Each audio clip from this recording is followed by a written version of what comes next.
Hey guys, so I am videoing the last sunset on our farm. It is absolutely spectacular. It did not disappoint. It's given me a gift of absolute beauty. Our last night on this flower farm ever with these flowers in bloom, so I am soaking it all in. It's an emotional moment, and I'm going to tell you about why this is our last night on the farm and why we lost our flower farm. Look at sunset at the farm. So beautiful. So if you've been watching my journey for the last 2 years on YouTube, this flower farm was started from scratch, just me and my husband with a dream, and it's coming to an end. And I'm going to tell you a little bit about why that is and what's going on. So before the sun sets, I'll just talk about my farm. We are in Zone 7B, Long Island, New York, and we have a U-Pick flower farm, and we have been growing annuals for the last 4 seasons, and we've been leasing the land from a farmer who grows in greenhouses over there. He grows wholesale flowers, and we've been given a great opportunity. This was a year-to-year lease, so every year we knew that this might be the last year. And this year he came to us actually only a couple weeks ago in August and said, this will be your last season on the farm. I need the land back. I'm expanding and I want to put a greenhouse.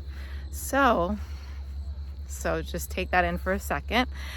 It was a very, emotional moment.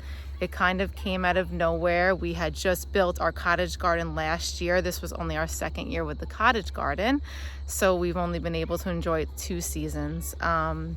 So with that, we are frantically looking for a new spot. And it was a big shock because we are going back to North Carolina where we just bought a house, and it doesn't really leave us any time to find new property. My last video, you saw us celebrating our 15-year wedding anniversary on the farm, and I hadn't mentioned to anybody, family or friends, that the farm won't be here next year. I didn't have it in my heart. Some of them, it was the first time they've been here to the farm, and I just wanted to enjoy that moment without sharing something so life-changing and dramatic. So our close family members knew, so it was a bittersweet moment. I didn't mention that in that video because I didn't want it to be a dampering moment that we were celebrating this anniversary and saying goodbye to this. So 2 years ago we started planning that party, and in the midst of planning it all, we found out that the farm wasn't going to be here. So it was tough to plan a party, trying to enjoy it, not have another piece of land where the farm is going to be, and have the party. But we did, and it really said, let's just enjoy this moment. We created something so beautiful here on the farm. This is our moment to, be thankful for what we had, what we have, what we did here. We did a lot, so I didn't want it to be this overpowering thing, and we enjoyed the party. So what's going to become of Horton's Flower Farm? So this will not be here next year, and we will not be here next year. We are still looking for a piece of land. Our farmer is not taking this over. He is going to put a greenhouse probably right over there, and there's no room for us to do it. And people were like, how can he do this to you? And I said to them, you have to be thankful for the opportunities you're given. It was never, it was never mine. It was at least, just like everything is never really yours. Life, you're on you don't know when things are going to end, and you can't expect everything to last forever. It was a year-to-year lease, and I'm still thankful for the opportunity that we had here. Otherwise, I would have never had this. I would have never had my kids growing up 4 years like this on the farm.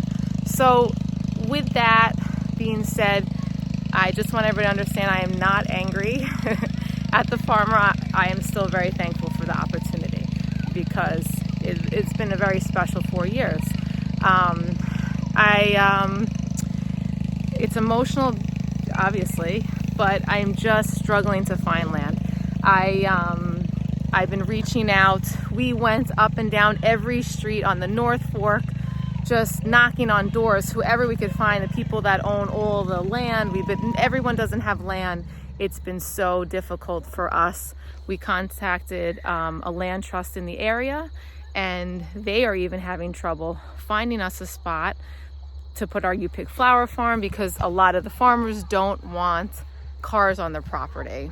And that's been a hard thing, because a couple have offered me space to lease, and they would have offered me the land, but my model is U-Pick flower farm, and I cannot change that now. It's not what I want to do. I want it to be a U-Pick flower farm. It's unique, it's beautiful. So my model is not going to change. We are going to keep looking. The problem with keep looking is I am going to be leaving for North Carolina in about 5 days. And it does not leave me time to keep going and looking for land. The land trust is still trying to find me a spot where I can have my farm. So, and people have asked me, and they said, you're moving to North Carolina. Why are you looking in New York? Why don't you just look in North Carolina? And the answer to that question is our family is here in New York, and our plan really is to come back for the summers to be with them. This is important to us. We want to be with our families, and we want to do it in the summer. And obviously, if I'm here in New York in the summer, I cannot have a flower farm in North Carolina. I just can't do that. And I really want to be here with the friends and family. I didn't move to leave everybody. I moved to have an experience of having the best of every world, to be able to travel, do all those things in the colder months, and then come back and spend really great quality time with our families in the warmer months here. So this is our plan. We're gonna still keep looking. And as I'm filming this, the sun is setting. So I'm just looking around me because it's the last one. So you guys are really experiencing this last sunset with me. And I'm glad that I will always have this on video. My kids are yelling in the background, but I actually like that too, though.